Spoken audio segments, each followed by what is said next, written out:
Hey guys, अस्सलाम वालेकुम. This is Rabia and I'm back with my top 5 dramas of the week. बहुत ही बहुत नहीं, थोड़ा सा टफ था इस बार टॉप 5 करना. आई थिंक टॉप 5 पता था, लेकिन नंबर 1 पे कौन सा होगा, नंबर 5 पे कौन सा होगा, ये थोड़ा सा चक्कर चल रहा था. बेस्ट एक्टर फीमेल ढूंढना बहुत बहुत मुश्किल काम था बिकॉज कंपटीशन बहुत स्ट्रॉन्ग चल रहा था. So we will start with number 5. Number 5 पे हमारे पास है ज़द पत्तों का बन. बहुत अच्छी एपिसोड थी, लेकिन बाकी जो 4 ड्रामे हैं वो ज़्यादा स्ट्रॉन्ग थे, इसलिए ज़द पत्तों का बन नीचे आ गया है. I absolutely love this drama every week. Number 4 पे हमारे पास है जफ़ा.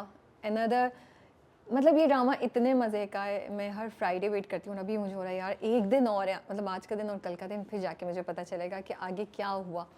जफ़ा आपको बहुत कुछ सोचने पे भी मजबूर करता है और आपको एंटरटेन भी करता है. नंबर 3 पे हमारे पास है Noor Jahan, my guilty pleasure, but still I watch it and I enjoy it and it's gripping. The story keeps you engaged. आप सोचते हैं यार अब नेक्स्ट क्या होगा, नूरजहाँ कहाँ स्ट्राइक करेंगी, तीनों बेटों में से किसी में इतनी हिम्मत आएगी कि वो आवाज़ उठाए या नहीं उठाए. So Noor Jahan is also going very very strong और अब तो बहुत इंटरेस्टिंग चीज़ होने वाली है आगे. नंबर 2 पे जाने से पहले करेंगे हम best director, which goes to Badar Mahmood for कभी मैं कभी तुम दिस वीक. मुझे इतना मज़ा आ रहा है ये ड्रामा देख के बिकॉज उसके डायरेक्शन बहुत ज़बरदस्त है. मुझे 2-3 चीज़ें बहुत ज़्यादा I find very very interesting that I feel must be appreciated and mention. सबसे पहले तो अटेंशन टू डिटेल. बिल्कुल स्क्रीन प्ले होता है और स्क्रिप्ट में लिखा होता है, लेकिन उसको विजुअली ट्रांसलेट करना स्क्रीन पे आई थिंक वो डायरेक्टर के हिस्से की बात होती है. इतनी छोटी सी चीज़ है कि शर्जीना जब घर वापस आती है मुस्तफ़ा के साथ, तो वो कमरे में आती है, कारपेट पे वॉक करी है, 2-3 चीज़ें पड़ी हैं, फिर वो उठा के साइड पे करती है, फिर वो उसके जूतों का सीन है, जूतों का शॉट है और मुस्तफ़ा के जूते पास पड़े हुए हैं, वो उसके पास रुकती है, that she is getting irritated by that. The whole washroom scene, वहाँ कपड़े पड़े हुए हैं, तौलिया गिरा हुआ, इवन जब वो बाथरूम में पानी की तरफ जाती है तो वाकई पानी होता है अच्छा खासा. तो मुझे ये डिटेल्स जो है वो इतनी ज़बरदस्त लग रही है, इतनी अच्छी लग रही है, बहुत मज़ा आ रहा है उन सबको देख के. इतनी छोटी छोटी सी चीज़ है कि वो बेच का पूरा उठा के ले आता है. माँ उसकी जो बातें कर रही होती है, वो दोनों बैठे हुए कारपेट पे आराम से खा रहे हैं. They are making the direction is such that कि जो आपको सीन नज़र आ रहे हैं वो सिर्फ कंटेंट वाइज आपको रिलेटेबल नहीं लगते, बल्कि विजुअली भी आपको रिलेटेबल लगते हैं. तो ये जो डिटेलिंग पे फोकस हुआ हुआ है वो मुझे बड़ा अच्छा लग रहा है. फिर अगर आप देखें परफॉर्मेंस वाइज, अगेन डायरेक्टर के मुझे लगता है उसको क्रेडिट जाता है अगर आप अपने एक्टर्स को ज़बरदस्त ऐसी परफॉर्मेंस करा दें कि वो दिल जीत लें. शर्जीना का पूरा journey this week was so heartwarming. You cried with her, you felt for her. And Mustafa की तो एक और ही कहानी है. वो तो आप मतलब you find him so interesting, so cute, और वो इतना अच्छा बैलेंस रखा हुआ है कि he is care free but he is not बदतमीज़. So I am really liking the way Badar Mahmood has directed this drama. The details, the content की रिलेटेबिलिटी, इवन अगर आप सिनेमाटोग्राफी के पॉइंट ऑफ व्यू से देखें, लाइटिंग जिस तरह यूज़ हो रही है मुझे वो बहुत अच्छी लग रही है. जब वो मोटरसाइकिल साफ़ कर रहे होते हैं वहाँ पे जिस तरह की लाइटिंग यूज़ हुई है, अंदर कमरे में जिस तरह यूज़ हुआ है, जब वो दोनों कमरे में बैठे हुए. फिर देयर इज़ अ सीन जब वो झूले पे बैठी हुई है, व्हेन ही कम्स लेट, जिस दिन उसने पुलाव और कबाब बनाए होते हैं, वो इतनी अच्छी लाइटिंग थी, वो सीन इतना अच्छा था. So all of these things are actually making Kabhi Main Kabhi Tum a very interesting watch as in terms of visual aesthetics. Number 2 पे हमारे पास है कभी मैं कभी तुम. बहुत मज़ा आ रहा है मुझे ड्रामा देख के. अच्छा, ट्यूसडे को जब मैं एपिसोड लगाने बैठी तो वो आ नहीं रही थी. आई वाज लाइक क्या ये सिर्फ मंडे को दे रहे हैं, तो इतना मैं डिसअपॉइंटेड थी because I really wanted to see the second episode. Drama is going very very strong, very interesting, and it's a treat to watch. Great performances, great direction and great script. Number 1 पे जाने से पहले करेंगे best actor male and female. Best actor female ढूंढना इस बार बहुत बहुत मुश्किल था because I thought Hania, Yumna and Zahra तीनों ने बहुत ज़बरदस्त परफॉर्मेंसेस दी हैं इन देयर ओन स्पेसेस. और इतना कोई मुश्किल काम है इस वक्त ये चूज़ करना कि इनमें से आप किसको बेस्ट एक्ट्रेस दें this week. But I think Hania stood out for me because अब तक जितना काम मैंने देखा है उनका, इस वाले प्ले में मुझे उनकी मेचोरिटी जो है ना वो ज़्यादा नज़र आ रही है एज एन एक्ट्रेस.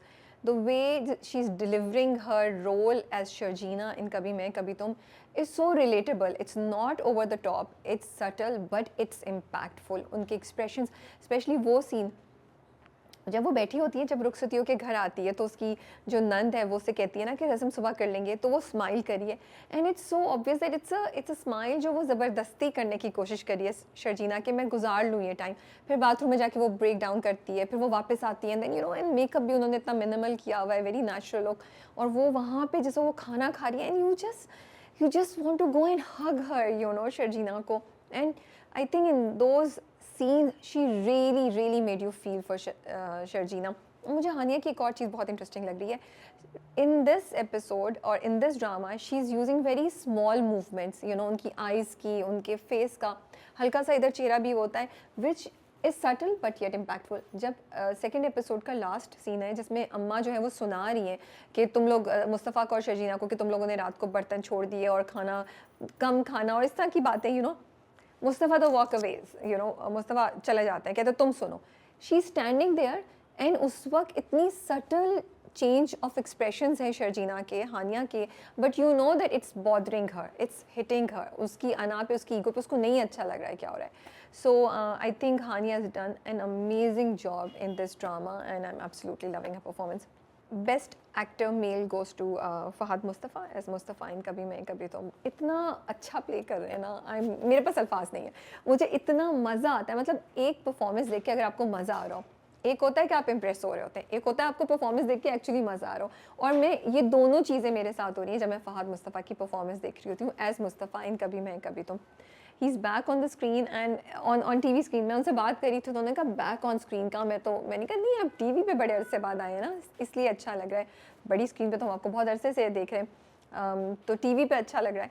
तो बट इतना अच्छा उन्होंने मुस्तफ़ा का कैरेक्टर प्ले किया है कि उसकी जो केयरलेसनेस है और उसको जो बैलेंस किया है, यू नो, इमोशंस के साथ, वो मुझे बड़ा अच्छा लगता है कि कहीं भी वो एक लाइन क्रॉस नहीं करता एंड यू नो ही अपनी रो में बोले जा रहा है but you know things bother him also. जब वो शर्जीना के अब्बा फ़ोन देते हैं, कॉल करते हैं उसको, देन वो यू नो ही प्रिटेंड्स बात करने के बाद के दोस्त का फ़ोन आ गया। छोटी छोटी चीज़ें and very subtle movements and very subtle expressions, जहाँ से आपको उसके इमोशंस, मुस्तफ़ा किस चीज़ से गुजर रहा है, मुस्तफ़ा क्या सोच रहा है, वो पता चलता है and I am really enjoying the performance. Number 1 पे हमारे पास है Gentleman. Very interesting, heart warming और uplifting episodes this week from Gentleman. मुझे बहुत मज़ा आया। लव स्टोरीज़ बड़े मुश्किल से हमारी टीवी पे नज़र आती हैं तो वो इतनी इंटरेस्टिंग नहीं होती। ये लव स्टोरी बहुत अच्छी थी इन 2 एपिसोड्स में। पूरा जो जर्नी दिखाया था जरनाब का, पूरा वो जो किस्सा था कि मुन्ना को यू नो गोली लग गई and she is waiting, making दुआज, everything was just on point and you really enjoy watching the drama and you feel for Zarnab and you feel for Munna and आपको इंटरेस्ट भी होता है कि अब आगे जाके क्या होगा। So Gentleman is going really strong on number 1 in our top 5 dramas of the week. आपके top 5 में कौन कौन से ड्रामे हैं? कमेंट्स में ज़रूर लिखिए। टेक केयर, अल्लाह हाफिज़।